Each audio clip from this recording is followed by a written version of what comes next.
Bien, es el segundo episodio, video, programa del ciclo Libros para Atorrantes del 2023. Mi nombre es Ariel Garis y como lo prometido es deuda, hoy vamos a hablar sobre economía.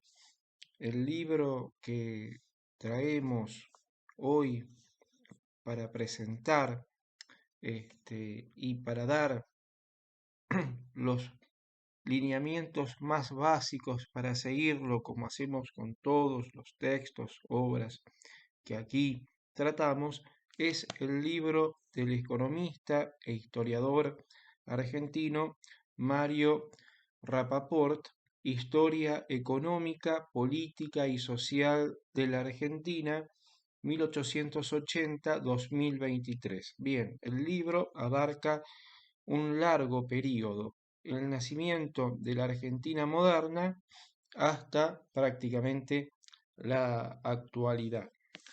Es bastante voluminoso, como podrán apreciar, espero que así lo hagan, y por lo tanto, como el periodo es tan extenso, bien, resumirlo en pocos minutos es bastante difícil. No solo resumir el libro, sino también resumir la historia de la economía argentina. Más que decir resumir o sintetizar, dar un pantallazo general, una hoja de ruta para poder comprender la evolución, que la economía argentina ha tenido desde la construcción o definición de la Argentina moderna, allá por 1880, con el gobierno del general Julio Argentino Roca y la generación del 80, que sentaron las bases del modelo agroexportador, hasta el siglo XXI. En el medio ha pasado mucha agua ha pasado este, bajo el puente. Por lo tanto, hay que comenzar de una vez. Bien,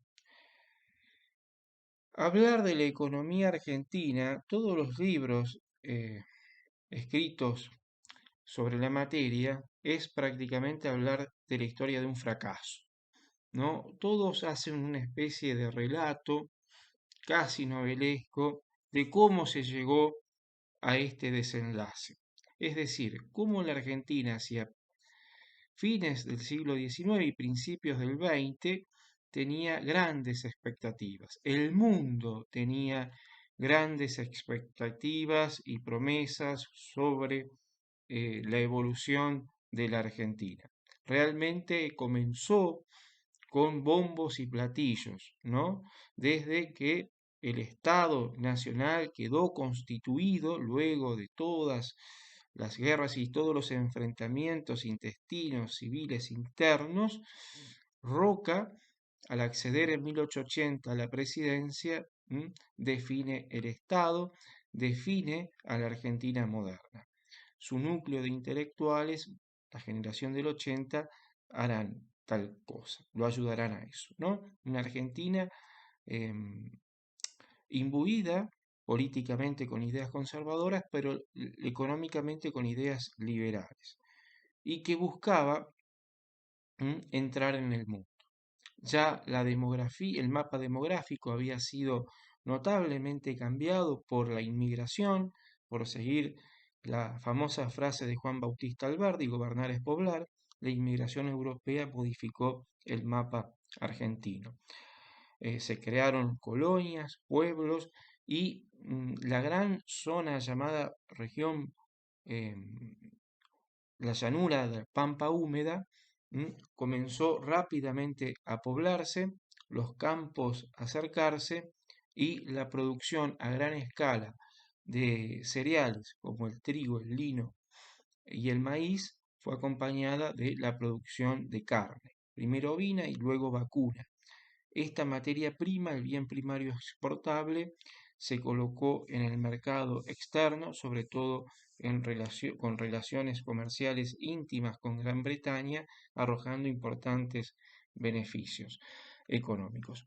Argentina así logró crecer mucho en infraestructura, sobre todo en lo que tiene que ver con ramales ferroviarios para conectar distintas zonas. Pero esto quiere decir que la Argentina moderna entra no es todo el mapa argentino, sino esta región que ha sido modificada por la inmigración y que puede producir la materia prima que el mundo busca. Es una zona conformada entre Buenos Aires, Santa Fe, Rosario y Córdoba. ¿M? El resto quedó un poco relegado de esta, de esta zona que podía producir lo que el mundo requería. Pero, no obstante, el tren favoreció el intercambio entre distintas zonas, el norte hacia la zona centro y hacia Buenos Aires, donde se concentró el poder político y el poder económico. Bien, la Argentina tenía grandes expectativas. Este modelo agroexportador funcionó. Funcionó en medio de un clima favorable, el llamado imperialismo, ¿no? Que John Hobson, el economista inglés, tanto había criticado, ¿no? Esto de las potencias europeas que buscaban colonias en todo el mundo para someter a su arbitrio y beneficio. Pero la Argentina tuvo una posición privilegiada en este contexto, que va del 80 al 14, donde se define esta Argentina moderna. Luego, con la Primera Guerra Mundial, las cosas cambian porque Europa dicta leyes proteccionistas, Gran Bretaña también, y Argentina no puede exportar. Y entonces, a partir de los años 20, comienza esta tibia industrialización, una tímida industrialización por sustitución de importaciones.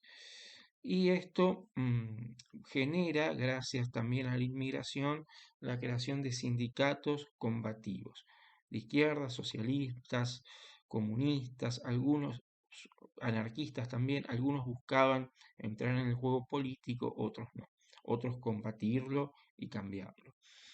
Eh, esta, esta, eh,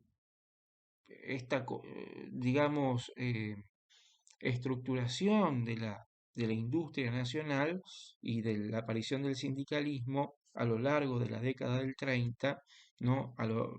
Que la Argentina tiene que hacer frente a la crisis provocada en Nueva York en el 29, también arrastra a la Bolsa de Valores Argentina, y entonces el Estado, un Estado de tipo ya corporativista, la crisis política del 30 lleva a tal cosa, ¿no? Las ideas de intervencionismo estatal en el libre mercado, en la economía libre, se hacen sentir. Si se quiere decir, llamar así ideas del keynesianismo, ¿no?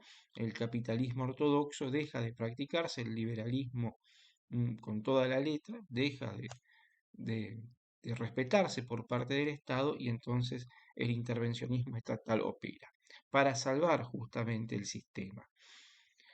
Esto va acompañado con empresas, sí, las ISIS son empresas muchas veces prebendarias, viven del Estado, de lo que el Estado les pide. La construcción y la alimentación han sido las dos principales industrias que el país alcanzó. Poco a poco la industria militar también, a causa de la guerra, no se podía comprar manufacturas, se comienzan a fabricar en el país y el ejército lleva adelante, es pionero en este tipo de industria más sofisticada. Esto traerá consigo la concentración de la población en las grandes ciudades, Buenos Aires, Rosario, Córdoba, ¿no? Buenos Aires, el conurbano, será el epicentro del nacimiento del peronismo, ¿no? El Estado benefactor. El Estado peronista es un Estado netamente intervencionista y busca el consumo interno, hace hincapié en el mercado interno. luego de la Segunda Guerra Mundial, la ola nacionalista y también el estilo de defender el tercermundismo ante la Guerra Fría, Perón lo lleva como bandera, ¿no? No estar colocado en ninguno de los dos extremos del mundo, ni en Estados Unidos, el capitalismo, ni en el bloque soviético, el comunismo. Perón está sobre todo alejado del comunismo. Y busca una tercera posición, lo que llamó la comunidad organizada, una especie de libertad del individuo dentro del marco de la comunidad, funcionando el IAPI y el Estado intervencionista, el Estado como un empresario más en el mercado. Bien, tras la caída de Perón comienza a desarrollarse un modelo desarrollista. Los grandes capitales comienzan a intervenir, invertir en el país. Ya en el segundo gobierno de Perón esto se vio reflejado, aunque Perón hizo mucho hincapié en la pequeña y mediana empresa, en la industria liviana, no en la pesada. Pero el último gobierno ya da estos primeros pasos. Bien, comienza en los años 60 el desarrollismo, sobre todo tenemos la imagen del presidente Frondizi al respecto, y la industria pesada. La industria agropetrolera, perdón, químico-petrolera, ¿no? Comienza allí a, a perfilarse. Y la industria pesada, sobre todo la industria automovilística. Pero claro, Argentina tiene un mercado chico y esto hacía que no sean muchas veces rentables los productos que se producían. Más aún, las crisis políticas, el, la proscripción del peronismo van haciendo un caldo de cultivo para distintos golpes militares que se van sucediendo. La crisis del petróleo en los años 70 golpea también al país porque la economía argentina está siempre netamente jalonada por el mercado externo. Nada de lo que pasa adentro se entiende sin lo que pasa afuera. Esto va haciendo también que hacia finales de los 70, ¿no? Argentina comience a tomar deuda, ¿no?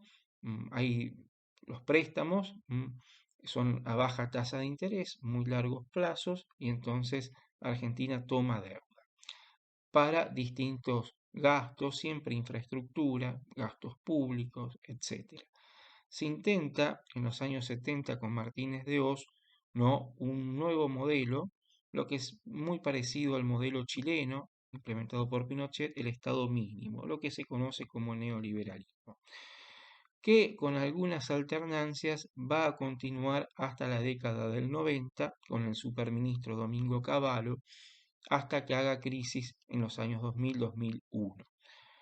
Pero lo que viene después es un keynesianismo ayornado, algunos lo llaman intervencionismo, populismo, etc.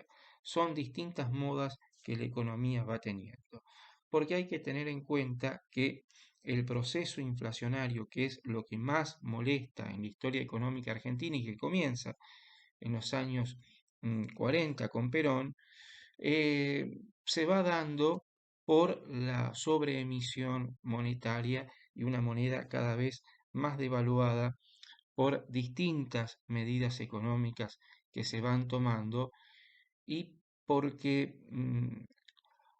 cuesta a veces muchísimo entender cómo funciona el mundo y entrar en él, más aún cuando el Fondo Monetario Internacional está detrás de las decisiones que los gobiernos locales toman. Generaciones y generaciones de argentinos hemos nacido endeudados, vamos a morir de tal forma, ¿sí? Pese a que se paguen algunas deudas, pero los intereses continúan. Bien, esto ha sido un resumen de lo que puede llamarse un fracaso sobre un país que estaba destinado a hacer grandes cosas. Es cierto que Roca no bajó la pobreza en extremo, pero sí construyó en su momento un modelo para que la gente pudiera salir de la pobreza gracias al trabajo y al ahorro. Bueno, hasta luego. Chao.